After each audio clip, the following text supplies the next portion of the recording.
Hi everyone, my name is Patrick Akil, and if you're interested in productivity and learning through content creation, this episode is for you. Joining me today, my friend and colleague, Raphael de Lio. I love his stories. I'll put all his socials in the description below. Check him out, and with that being said, enjoy the episode. Beyond coding. Walk me through kind of your own process then, because you've been making videos for, has it been a year? Has it been longer than a year? I've been making videos for 3 years now. 3 years. Yes, I started in, I think, August of 2020. Yeah. Somewhere around 2020. Yes. Same YouTube channel. Same YouTube channel. Yes. Okay. Well, perhaps a mistake. What? Why? Yes, because I think I told you that before, but I started my YouTube channel talking about life in Portugal towards Brazilian people. Yeah.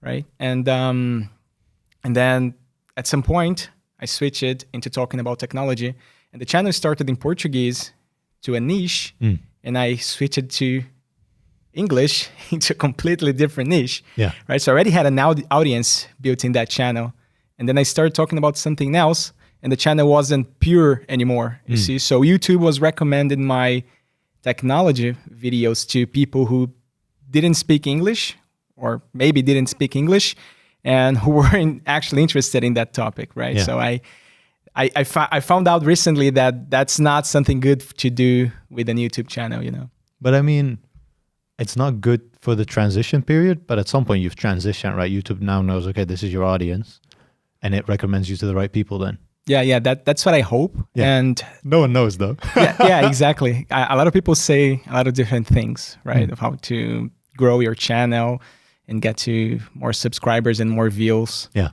Yes, I've been in the process of understanding that. Yeah. I don't think there's a final answer. I deleted because I was making short clips, because I saw everyone that did a podcast had like either a separate channel or on the same channel they would post clips of the podcast episode, like good fragments, not shorts, because shorts were not there yet. And I started posting these and they did well. And then I read that, YouTube doesn't like it when you have shorter length videos and then longer length videos. And I was like, that's exactly what I have. Yeah. Well, shit. So then I deleted all the shorter length videos and I'm like, okay, well, fine. We'll just go with a podcast only channel. And then shorts came out and I'm kind of doing shorts still. So I don't know what works. That's interesting, because I also realized that usually podcast channels, they also have like a side channel only for shorter videos, right? So perhaps that's the reason. I also thought so. And because I believe that is why I deleted all the short channels. Got it. Makes sense. And initially, even before we started this channel, I was like, should we have a separate channel for all the little clips? And then Martijn, the guy I started it with, he was like, nah, it's not worth it and blah, blah, blah. Why would we do a separate channel? And then I was like, but I did the research, but like I can't prove anything. It's just, it's my thoughts, right? And no one's going to tell you, okay, this is right or wrong. It's just whatever you think is best based on what other people are doing. It's very strange. Yeah. That's funny, right? That's the thing about advice. I mean, everybody's got an advice, right? And I think it's dangerous, right? If I come to you, for example, and say you shouldn't do that on your channel, and I'm not 100% sure of what I'm saying, this is dangerous, because I may be leading you into the wrong direction, right? And recently I started a channel about stoicism, as I told you before. And my mom, and I've been posting every day, right? And my mom come recently to me and said, hey, you shouldn't post every day. You should post once a week so people can miss it and come back. Yeah. And I was like, yeah, but you're saying that based on what? Yeah. And she said, oh, based on marketing courses that I did online. And I was like, okay. But you see, she can't be 100% sure about that. That's her feeling, right? And her intuition. But it may be dangerous if you're telling somebody that and you're leading the person towards the wrong direction. Yeah. Even though you have a good intention, right? If you give advice to someone, do you do it like that? Like it's absolute, like it's black and white? Because I don't. And I very consciously do it because I don't want to be wrong. So whenever I'm not sure, I say, I think this is so-and-so. And then people are like, okay, this is what he thinks. Well, whatever. I never say, okay, this is how it is. Because if I'm not sure, I don't want to come across as if it's 100% for other people then to interpret and be like, no, I did this, you were wrong, blah, blah, blah, these consequences. So I always am very conscious with what I say and when it's just what I think is the truth. Yeah. And if you then think the same thing, fine. If you don't, fine as well. It's my opinion, basically. Yeah. No, I totally agree with you. And I think I even take a step further, that is, I doubt myself, seeing what I believe in. Sometimes you're in a situation that you're like, there is somebody doing something wrong for me, right? Yeah. Or towards me. And then I stop for a second and I think, is that true? What I believe to be true is true. Is this the reality, or is this my interpretation of the reality? You see? And I try to take evidence from the thin air, Anything, yeah. right? To understand if that's actually true or not. And I talk to people that I trust, like my wife, for example. I talk to her about the situation so I can understand it better and understand if what I'm actually believing to be true is true. You see, before I take any actions to solve the situation or just to make it better. Yeah. You see? I think that's really good because first of all, it probably grounds you and you're not judgmental, right? Some of my friends do this when they see something and they say, oh, that's weird. And I'm like, why is it weird, right? That's just your opinion. Why do you label it as something that is odd just because you think that is so, right? You're not in their context. You don't know what they've been through or what is happening right now, why they're behaving the way they are. And I feel like, I mean, maybe that's not why I say that's interesting way too much, but I don't like it when people say that's weird.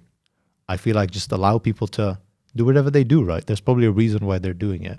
Exactly. If not, then that could be a reason in and of themselves as well. Yeah. It's different. Yeah, I totally agree. Yeah. And I think that whenever we're judging something or somebody, we're actually projecting ourselves into it, right? Something that we don't like sometimes about ourselves or we're afraid of or anything else into it, right? Yeah. I think that's what happens. Yeah, it could be. Yeah. I think that's interesting as well. Yeah. Walk me through when you actually started this YouTube channel, because you had the idea, you just wanted to talk to people, or what was the idea there? I didn't want to start a YouTube channel, actually. It was my brother's idea. He always came with ideas for us to make money. Yeah. Right. So when I started working, because I'm younger than him, he said, hey, we should open a mini franchise. You see, so you got to start working, you're going to save this amount of money, and then we're going to take this amount of money and open a mini franchise. And I thought, wow, that's nice. Let's do it. So I would have to work, I don't know, for 2 years until I could save that amount of money so I could open a mini franchise in a shopping mall, for example, so we could make more money. And it never happened. I started saving money, but I never opened the mini franchise, right? And the ideas would come, and then he started getting interested in buying stocks, and then he talked me into it as well. So it was around 2014, right? Brazil had just gone through a political crisis at the time. Our president had just been impeached. The stock market was crashing, and Brazilian bonds, they were paying more because of the government's fragility. And at this time, you could buy these bonds and earn a lot of money, and you could buy stocks, for example, as well. And almost any stock that you would buy, if it didn't went bankrupt, so you gotta pick them based on that. But if they didn't go bankrupt, they would come back eventually, and you would make money. So he started suggesting that I did this, and I started doing this, and I started liking it. You see, but the thing is, I talked to people, and at the time, I didn't have the mindset that I have today. And I would try to talk people into doing that as well. Like, oh, you got to do it. This is the right thing to do. You got to buy stocks and everything else. And I think that some people that I knew at the time and that I still know, they believe that I'm like a stock investor and I know what I'm doing. Yeah. But at the time I didn't. I was just lucky that I onboarded the stock market at a really nice period. Everything was very cheap and it went up. Basically, but naturally, you see the companies would recover eventually because it was like more of a political crisis than the company healthy itself. Yeah. Did your brother get you into a lot of things? Because this YouTube channel is one thing, stocks is another thing.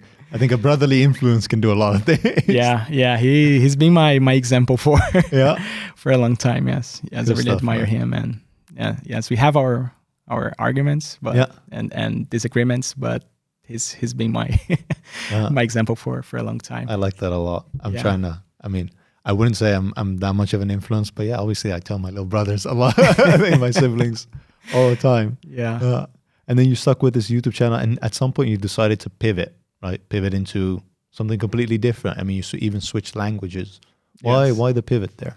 Yeah, so I was selling, but I didn't get there, right? And then in 2020, my brother started saying, hey, you're living in Portugal, because I was living in Portugal at the time. There are a lot of Brazilian people who are making channels about their life abroad, and they're trending, and you can make money out of that, right? By talking and people visualizing your videos. I said, all right, that's an idea. And at the time, he also said that he was going to start a channel talking about investments and everything else. And I thought, okay, let's do it, right? So I'm going to do it about Portugal. I'm going to do it about investments. And I started my channel. He never started his. I was one of those brothers.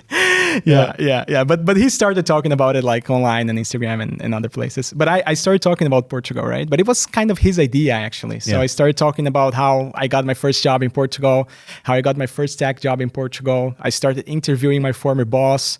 And it was just when COVID hit. So I was interviewing, asking how the market was for Brazilian people who wanted to immigrate from Brazil to Portugal, and if they should do that now or if they shouldn't. Okay. And I did other 2 videos. And those other 2 videos, they were in a list format, which work very well on YouTube. So the first one was 10 differences between the traffic, like car traffic in Portugal and Brazil, and 5 things why I love living in Portugal. Yeah. And those 2 blew up. They blew up. Yeah. So I got 5,000 views like in 1 month for the first one and 10,000 views for the other. Good stuff. Good stuff. Yeah. Yes. And then I realized, shit, I don't want to do it. No? Yeah. Is that when it actually blew up? Yeah, not because it blew up, but I realized that I wasn't doing it for myself. You see, I didn't really want to talk about it. Okay. I was just trying to surf a wave and profit on that basically. But I realized that wasn't what I wanted to talk about. That wasn't the legacy that I wanted to leave to the world. Yeah. You see? And that's when I said, I got to switch it to something else. I'm going to start making videos about technology and what I'm working with, basically.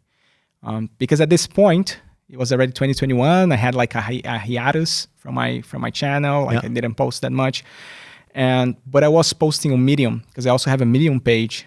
And I was posting articles about things that I worked with. So I was working with Elasticsearch, for example.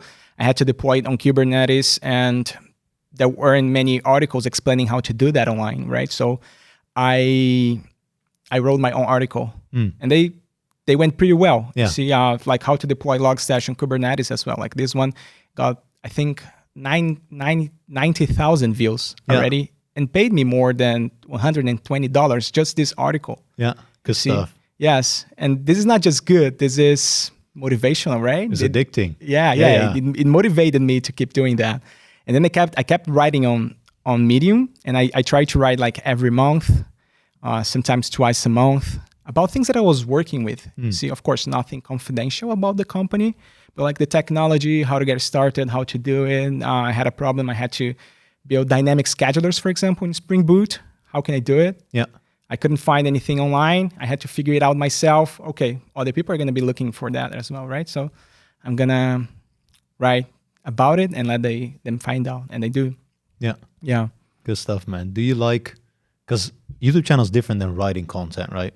Do you like one more than the other, or do you like it all?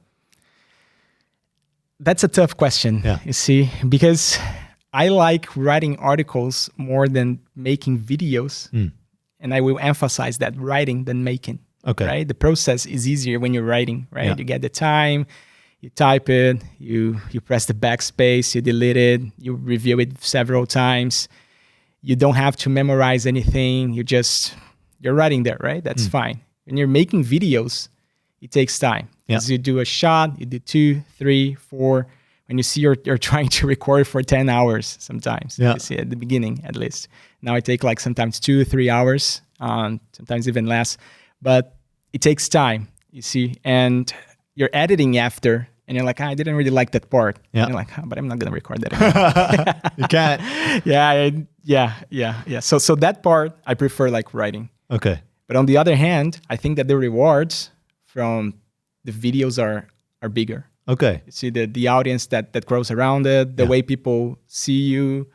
Yes, I think that's completely different. I never thought of that the audience side of things and kind of the exposure and the feedback you get is different, because there's not, are there comments? There's still comments on like Medium blog posts and stuff like that, no? But I don't think the audience is as engaging in like your next article or something. Yeah, man, that was something that I was reflecting Yeah. about recently, because on Medium you have claps that are like likes. You can follow the person, you can subscribe to their channel, you can use their referral code to become a member, and they get part of your membership that you pay. Yeah. And you have the comment section as well. But man, people are so miserable. What do you mean? I mean that I get like 50,000 views Yeah. on a post, right? People go there, they benefit from it because they're looking for a solution, they're looking for an answer, they find their answer, Yeah. but they don't clap, Okay. they don't subscribe, they don't do anything. No. You see, they just go there, get what they need, and close the tab. Yeah. So if you're watching this Go for it. and you frequently open Medium, don't forget to clap and subscribe to people. Yeah. But I never do that. I never clap. I never subscribe. It's because if I'm in let's say I'm in a day-to-day, right? And I need to figure out this problem. I just want to get the information, get back to whatever I was doing, right? If you go out of it and if you're like, oh, who is this person? What are they doing? Blah, blah, blah.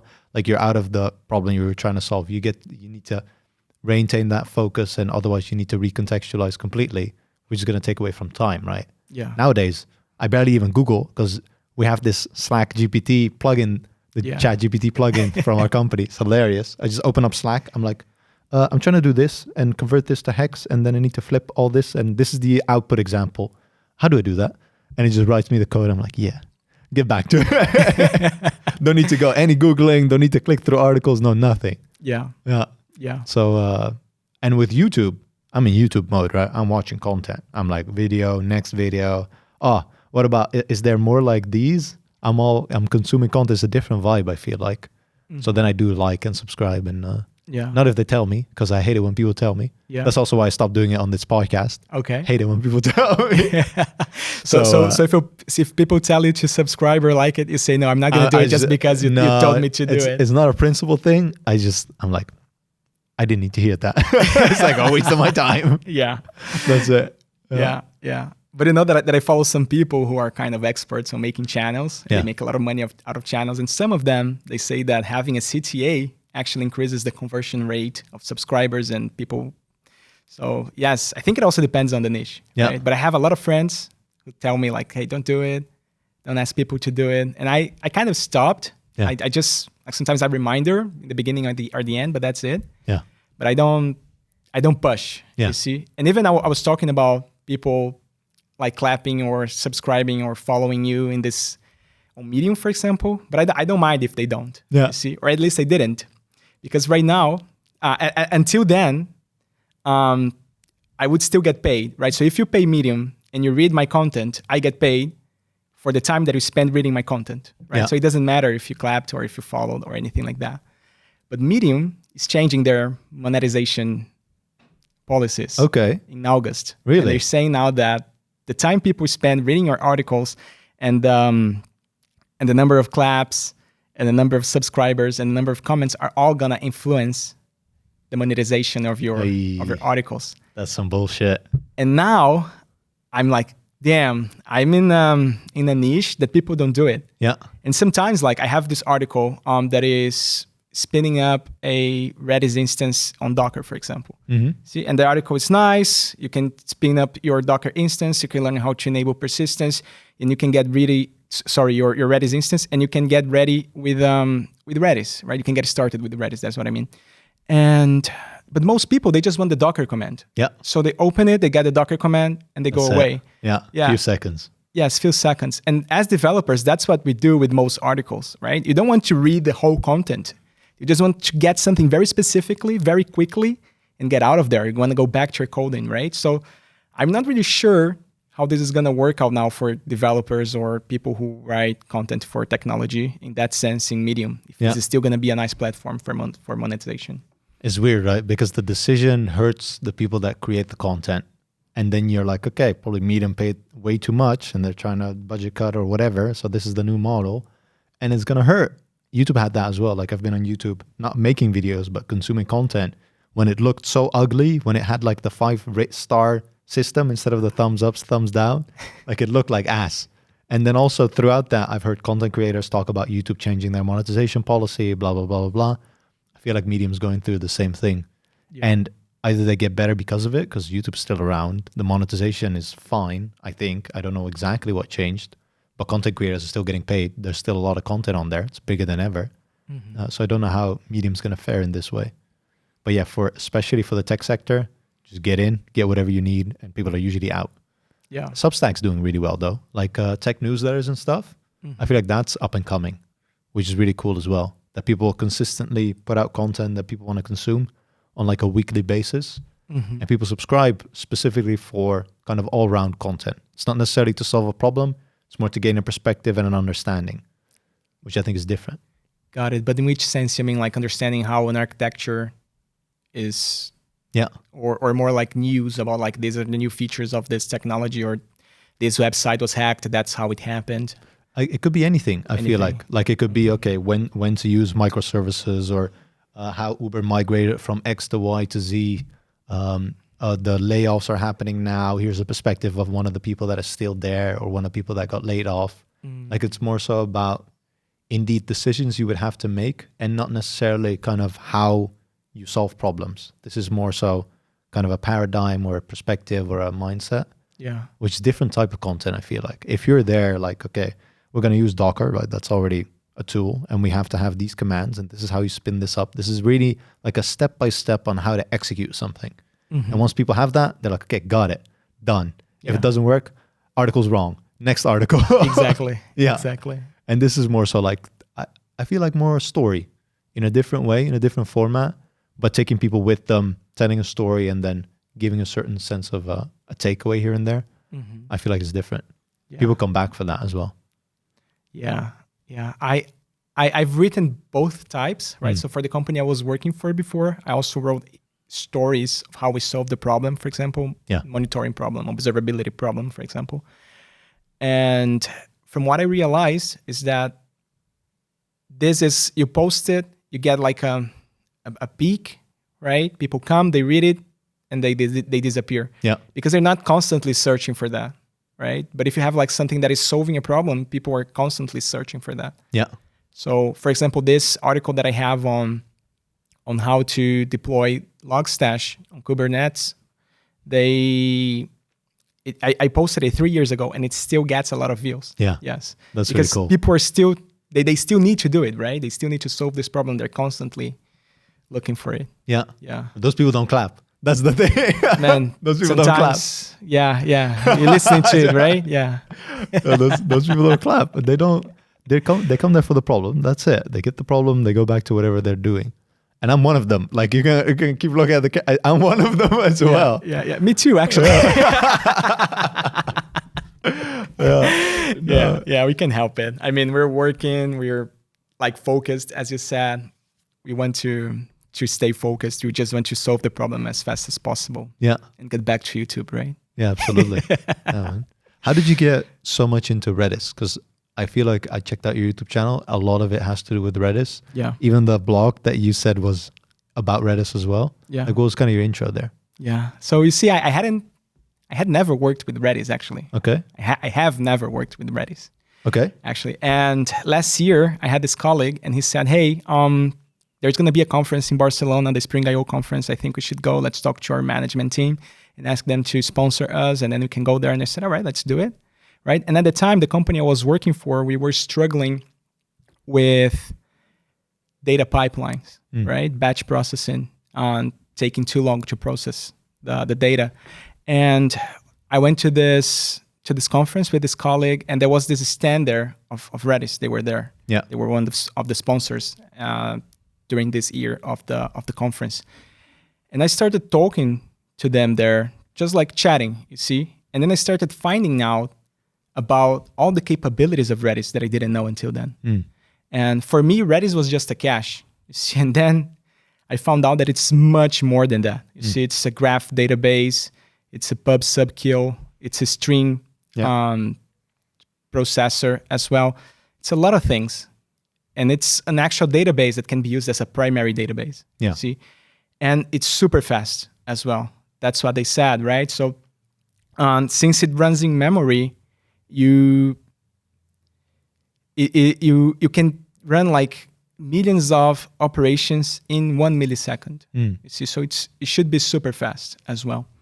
And I said, all right, this is perfect. This could even perhaps solve our problems at the company I'm working for right now. Yeah. And I got more interested in that. And then there was the saleswoman there, and she said, oh, you should watch the presentation of this guy, Brian Semboden, that's going to happen by the end of the day. He's like the best, and you should go there and watch. Yeah. And I said, all right, I'm going to watch it, right? And I went there, I watched it, and it blew my mind. Okay. You see, because then he started saying everything that I already mentioned here. Yeah.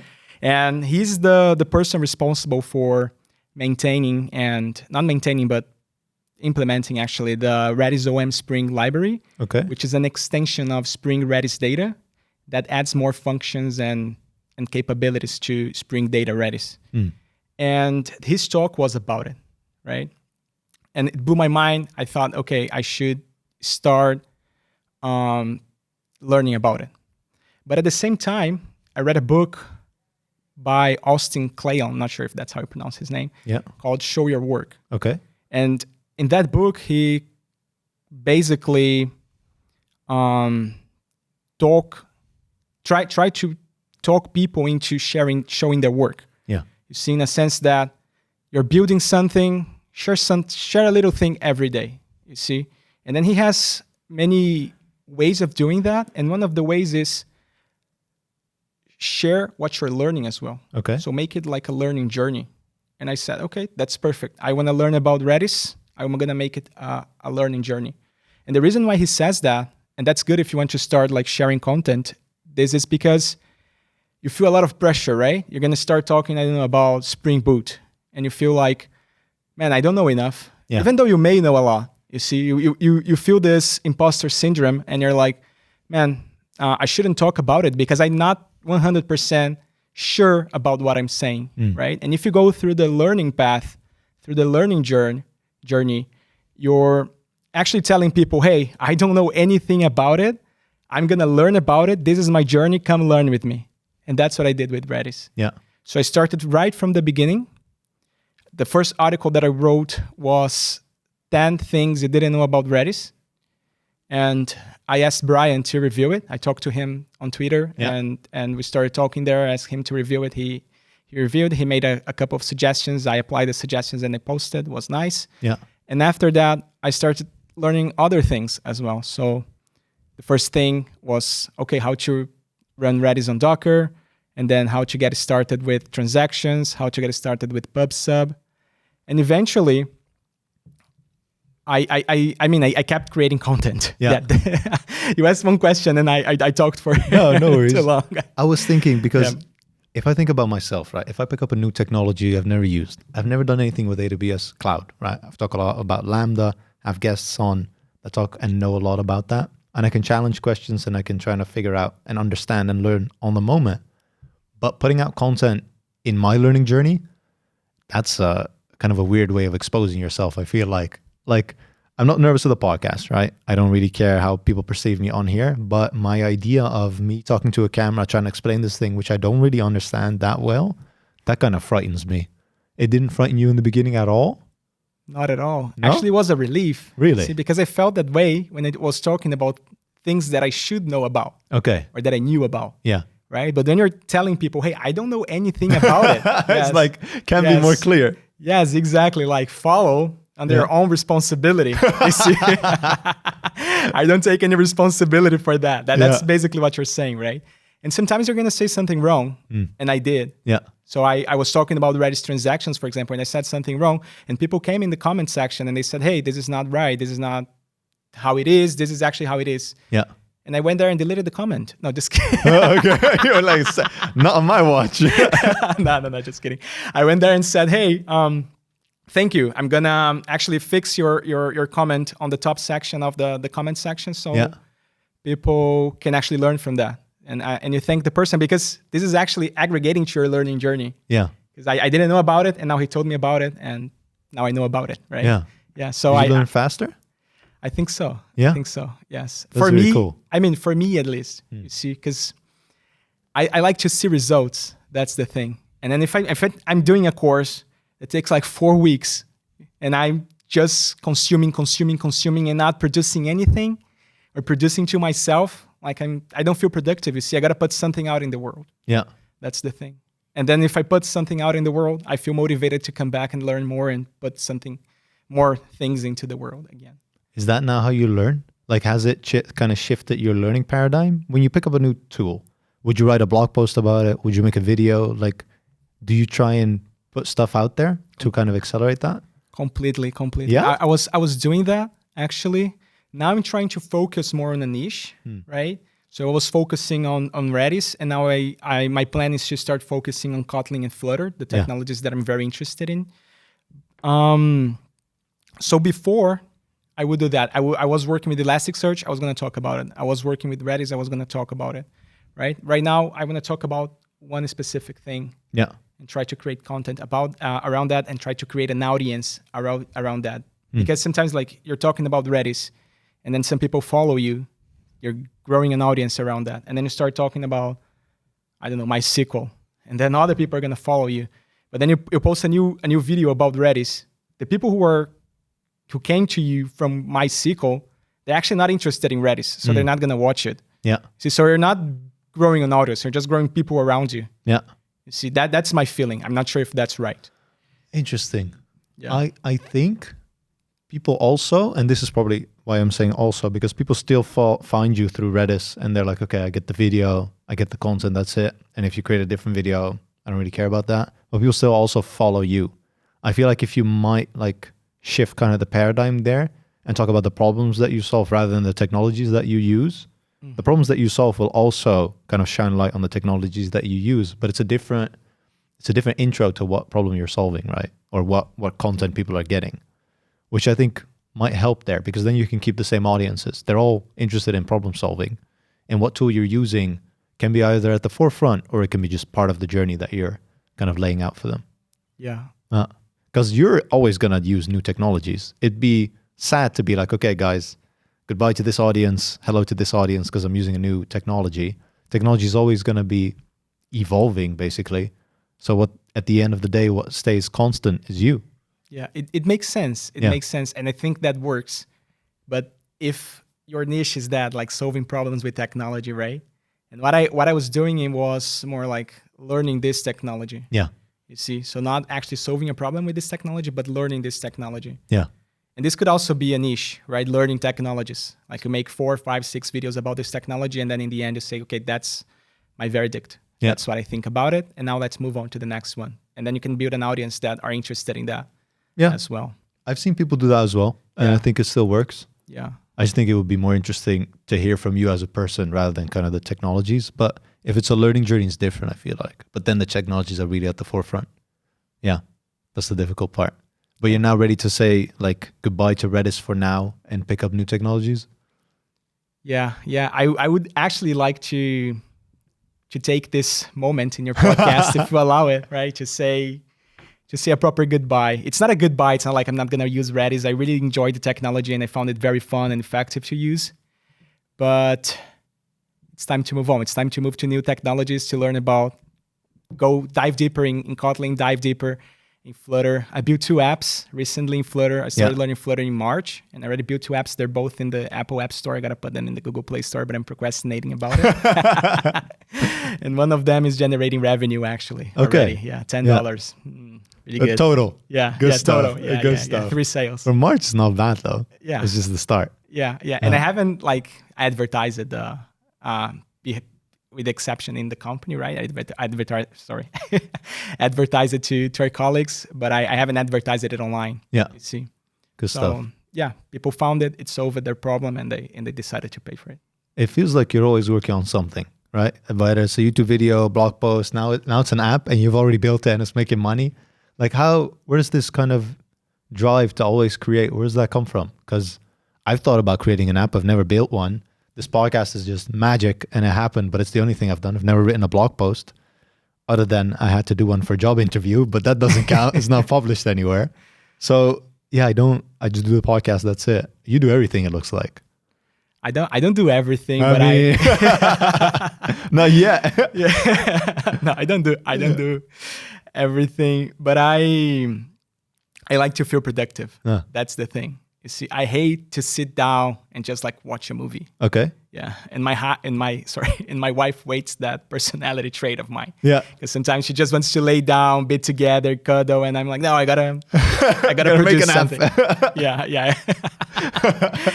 Yesterday, for example, she was kind of mad at me because we were in bed. She was about to sleep, and I took my laptop and started writing an article. Writing an article, my next article about Kotlin and going functional. Okay. But I think that's the point about me. I hate being idle. Okay. You see, I like to work. I like to do things. I like to feel productive. You see, I gotta feel productive. I gotta feel like I'm growing. Yeah. See, it doesn't have to be like making money, but that drives me. Okay. Yeah, I want to do things that make money. Has it always been there? Because I like being productive. I also like relaxing. I'm a very relaxed person. Yeah. Yeah. Where did this drive for kind of productivity come from? I think it has to do with my upbringing. Yeah. You see, my dad, for example, my dad was a workaholic. Yeah, I think he still is actually. He works a lot. But since I was little, right, and I was born in Brazil, I didn't tell anybody that yet, but I was born in Brazil and Brazilian. And I think that the mindset in Brazil is a bit different. You see, because in Brazil, you see a lot of poverty. Poverty is right on the corner, right? So you're constantly afraid of being poor. Yeah. Of like not having enough money to pay for rent or to not have a place to live. And since I was a kid, my dad would come to me and I say, "Hey, Dad, can you buy this toy for me, for example?" Yeah. And he would say, no, you know what? I have a lot of debt. I have a lot of debt. And I grew up thinking, shit, everybody has a lot of debt. And I'm going to have a lot of debt, you see? And it's like a snowball, right? You start growing up, you start understanding it, that if you have a lot of debt, it's like a snowball. It just starts getting bigger and bigger and bigger until like you're trapped in there and you cannot get out of there anymore. And that's your life, paying debt.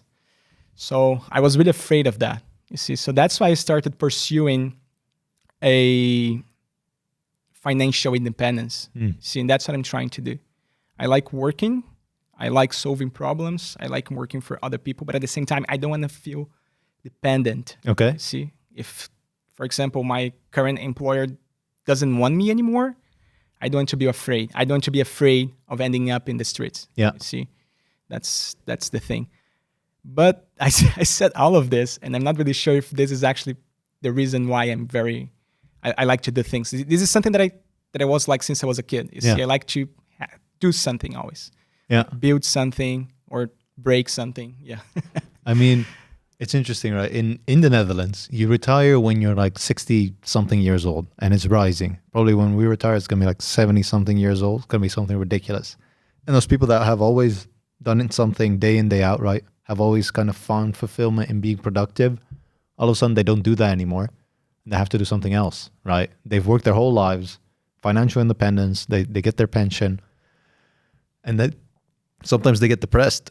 And yeah, I think that's it's a weird way, right? Because you're always working towards something. Then when you achieve it, let's say it's financial independence. Let's say you work so hard that in your mid-30s, your mid-40s, somewhere in your 50s, you don't have to work anymore. You're like, I can live the rest of my life without working, and my kids and their kids are all fine. No debt. No debt whatsoever. My dad's debt is paid off, basically, as a matter of saying. Then what do you do? Because you still have this feeling of wanting to be productive. Mm-hmm. Are you going to pick up something or like around the house? That's what I've seen a lot of like my relatives do. I have a big family. Like I have lots of examples where people start gardening and stuff, or taking care of chickens, for example. Mm-hmm. Like people do then stuff that makes them happy, which is non-financial related. I feel like. Are you going to be the same? Yeah, that's nice that you mentioned that, because I've been in that journey of trying to figure it out, what I was going to do if I became independent financially for more than a year now, right? Because the company I was working for, they had like crazy benefits, right? So we had unlimited holidays. Yeah. We had true flexible hours, so I could start working whenever I wanted and stop working whenever I wanted if I attended the meetings, right? And I was productive. I delivered. People were happy with my work. And what does all of this mean? It means that I could be, sorry, I forgot to mention that it was also remote. So it was a company that was in one country and I was living in another. So it was 100% remote. Yeah. And I could be wherever I wanted, and I could do whatever I wanted, basically, whenever I wanted. Yeah. So wherever, whatever, whenever. Yeah. Right? Complete flexibility. That's retirement, Yeah. right? I mean, kind of. You still had to work though. You still have to work. Yeah. Yeah, but you have the flexible hours and you actually have to produce, right? And then I started reading the book for our Workweek and I started having insights. Like, oh, can I work 4 hours a day? And I talked to one of the founders of the company and he was like, yeah, if you produce as much as you do, that's fine. Okay. I mean, if you don't leave your team hanging, things like that. I said, okay, let's try it then. Yeah. It's difficult.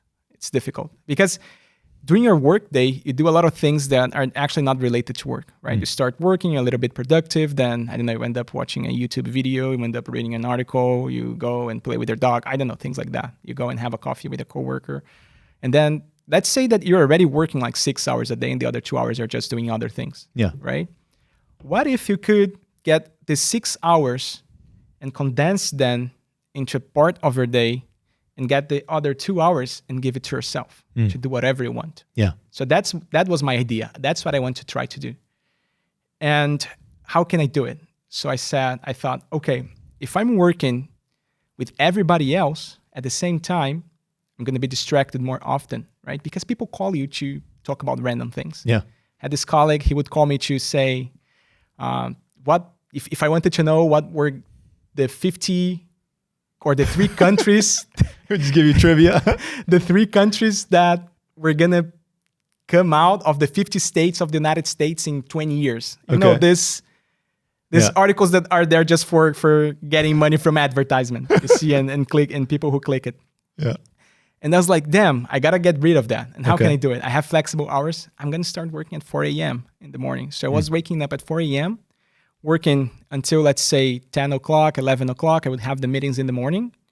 And then it wasn't always like that, but like sometimes I had to work like until 1, 2, depending. But I had like my afternoon, you see? But then I started realizing, what do I do now that I have the afternoon? Yeah. I got to work more. You got to do other stuff. Because that's what I know how to do, right? Yeah. And at the time, man, I was almost burning out. Okay. Because I was waking up early. Yeah, makes sense. Yes. And before I started working at 4, I was waking up at 6, 7. I was going straight into the computer. And I would stay in the computer until 10, 11 in the night. Yeah. And go to sleep with the computer by my side. So I was almost burning out. And that's what I knew how to do, man. I only knew how to work. Yeah. And we're in COVID times. I would go out with my dog to walk him. I wasn't going to the gym. I wasn't exercising. I wasn't meeting with friends.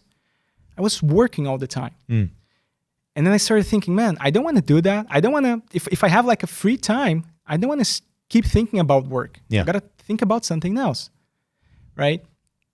And that's what I've been trying to do since then. And then there are other things that happen in this journey that helps illustrate that. But yeah, I think I already talked too much. Have you found a mode that kind of works for you now? Because I feel like you're still trying to be super productive, right? Your output is still a lot. Maybe it's not all work related, but still little projects are still work because you're working on them. Do you feel like you have a kind of a better grip on not burning out in a sense?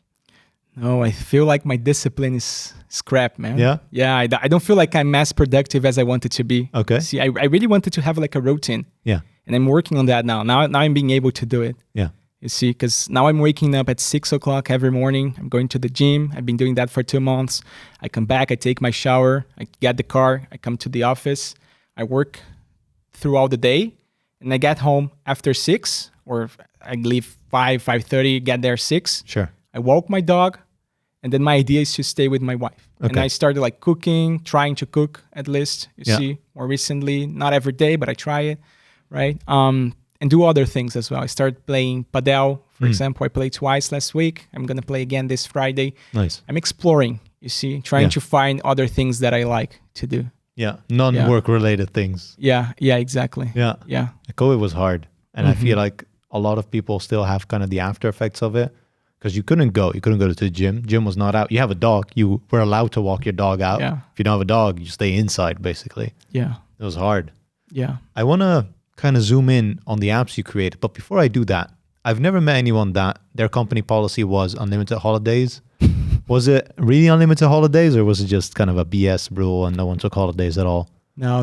I think it was. Yeah. See, there was only this guy. He wasn't actually taking holidays. He was taking a medical leave. Okay. Yeah. So and he abused that for a long time. I'm not sure what happened to him because when I left the company, he was still working there. But most people they would take like 10 days more, 20 days more, not that much. Yeah. You see, and sometimes a few others would take like 5 days less. It depends on the person, but it wasn't exaggerated or abusive. You see, but it was peaceful. You see, because you didn't have to think like, oh, am I gonna have holidays for spending Christmas with my family? Yeah. Or am I gonna have holidays if I take this Friday off to go to the lake with my wife, for example? So you didn't have to worry about that. So that was very peace of mind, you know. And no one looked at you funny, like, oh, you're taking a holiday. No, nobody. That's good. Nobody did that. Yeah. No. I like that. Yeah. Unlimited holidays the right way. Yeah. Because what I've heard is like, it's unlimited holidays, but no one actually takes holidays because people are afraid that if you take holidays, people look at you funny. Mm-hmm. But I'm glad that's not the case. Yeah, at this company wasn't, and the company was great. We had like a really great culture there. You see, people got along very well. People were productive. People were looking for each other. Yeah. And That's the teams, I mean, they looked for each other for real. You see, so if you took a holiday, people would say, okay, you can take this week, no problem. We can do your part of the work, and vice versa. Yeah. So it was a really great culture. That's nice. Yeah. Very cool. Talk to me about the apps you created, because I think I've seen screenshot here and there on Slack, but I don't know exactly how it got started. Did you just randomly wake up with this idea and you created an app, or what was kind of your process there? Okay, so I have this friend, Yeah. this Portuguese friend, Ivo, and he's been working with Flutter for a couple of years already, and he's been trying to talk to me. He's been trying to talk me into Flutter for a long time already. Yeah. You see, and this year I didn't have a project at the time here at Xibia, and I thought, okay, perhaps this is a nice way to get my time filled, right, and be productive. So I started learning about Flutter. I started building an app, and the first app that I built was an atom visualization tool. Okay. So you can open the app, and then you can choose the chemical element, and you can see like the core and all the orbitals around the core. Okay. Running with the right number of electrons, right? So it's just a visualization tool, just for me to experiment with that, to publish it into the Apple Store and see how it works. And it's there. And I think it had like 60 downloads already. Yeah. Yeah, which is nice. What about the idea though? You were just like atoms. No. The idea was I had some free time, right? And I was like, actually I was watching a video about black holes. Okay. And I thought, damn, that's something that I like, but I never delved into. See, physics and constellations and stars and astronomy in general, but I'd like to. And I have this friend who is a physicist. Is this how we say it? Yeah. Yeah, physicist. And he started working with software programming as well. And I went to him and I said, hey, I wanted to learn more about it. And he said, oh, you should start like reading this book. I remember the name of the book now, but it's even online, and you have like all the sections there, and you start from the very beginning, and the very beginning were the atoms. Yeah. And then I started reading about it because I wanted to learn everything about physics. And then I started learning the first thing I said, nice. That's it. I got to build an app. And I never touched that book again, but I built the app. You built the app. And I showed it to him. Yeah. And he was like, man, that's not how atoms really look like in real life. Yeah. But I said, but that's good enough. Yeah. Good enough. It gives the idea, right? I saw a video of how they work, and they're completely different from what we learn at school. You know, the React icon. Yeah. Completely wrong. Okay. Yeah. That's not how an atom looks. Yeah. Yeah. That's hilarious. Yeah. And the other app, I really like languages, and I like to see how languages evolve. So you have, for example, how do you say dog in Portuguese? You say cão, right? And then how do you say that in Spanish? Perro. Nothing alike. But then you go to France and it's chien. And then you go to Italy and it's cane. All right. So how did these words evolve geographically? That's what I wanted to understand. And I could go to Google Translator or anywhere else and like look for the words and place them on a map myself. But I said, that's too much work for a software developer, right? I gotta Yeah. build an app. Yeah, and then I built the app, which is called Word Map Translator. It's available on the App Store, and there is a free version of it where you can translate a word to any word in European languages, and then you're gonna see all of them placed on the map. And if you pay a little price of $3 lifetime, listen to me, you can translate to all the languages available in Google Translator and basically fill up the world with all the translations. Yeah. Yeah. Good stuff, man. Yeah. This love for languages, you just thought, let me build an app for that. Like, I have a lot of ideas, right? I make little notes. I talk to Abdullah about this. He also makes notes. He gives them out. I kind of keep them with me. Sometimes I give them out, but I never create a lot of kind of artifacts. Like, I've never written an app. I create software. It's for a lot of companies I work with. That's it usually. I haven't created something for myself. You created 2 apps just randomly within a few months. Like one of them is making money even. Like how do you do that? Do you pick up an idea and execute it like effortlessly? That word is hard because I always have a hard time starting in that aspect. It depends. It depends on the idea, right? I really wanted to accomplish that idea of the word map translator. You see, and then I started working on it. I started talking about it. And that's funny because we have the Flutter Dutch meetup community here in the Netherlands, right? And I wanted to attend their meetup, but they didn't have spots anymore, free spots anymore. Yeah. The only way I could attend was by speaking, by doing a lightning talk. Yeah. And I said, fuck it, I'm going, man. Done.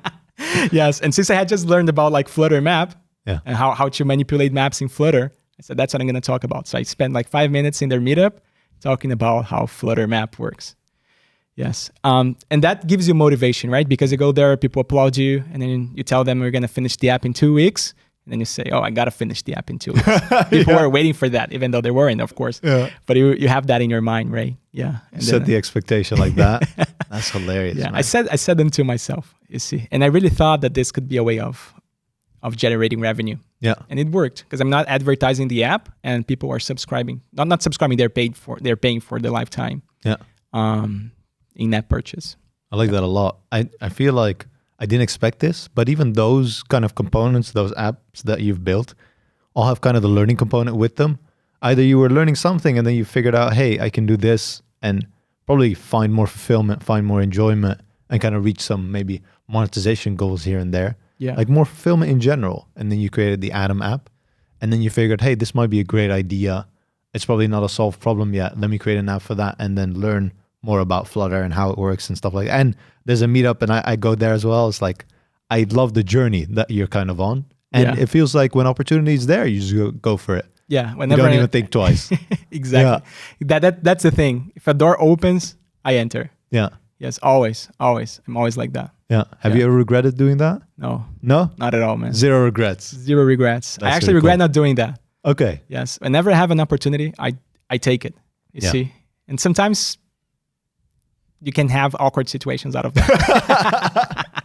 Tell me about that one. Yeah, because like I speak Italian, right? But I didn't have much opportunities to practice. Okay. Right, and I was working in Portugal at the time, and I was walking with some friends into a bakery during work time and during a break, right? And there were some girls speaking in Italian behind us. And a friend of mine said, hey, they're speaking Italian, you should talk to them. Yeah. I didn't think twice. You're I just turned around and started speaking Italian, right? But then I said, I'm going to say that in English, but I said it in Italian, right? I said, hi, what are you? Okay. But I meant, how are you? Yeah, exactly. Right? I said, what are you? And they said, Italian. And I was like, yeah, that doesn't sound right. No. And then I started talking to them. And then I realized that an older man approached it and kept staring at me. And he was like, hey, what do you want? And I realized that it was their parent, their father, and that they were just like being tourists there. And the guy thought that I was like trying to hit on them, but it wasn't my purpose. So I just explained, no, I'm trying to practice Italian. And whenever I see somebody speaking Italian, I take the opportunity. And he said, all right. And I said, okay, goodbye. And he was like, go away. Leave my daughters alone. Exactly. Yeah. That's hilarious, man. Yeah. Let's round it off on that note. How was this? Was this kind of what you expected? It's done? No. We're still recording. Okay, but what do you mean expected? Was this kind of what you expected going into it? I asked people that at the end, actually.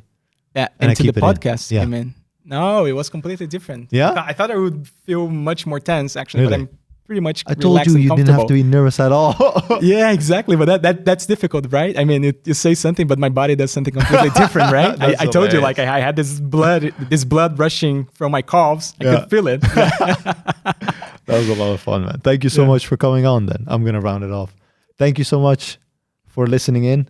I'm going to put all Raphael's socials and some other stuff in the description below. Check them out. Let them know you came from our show. And with that being said, thank you for listening. We'll see you on the next one.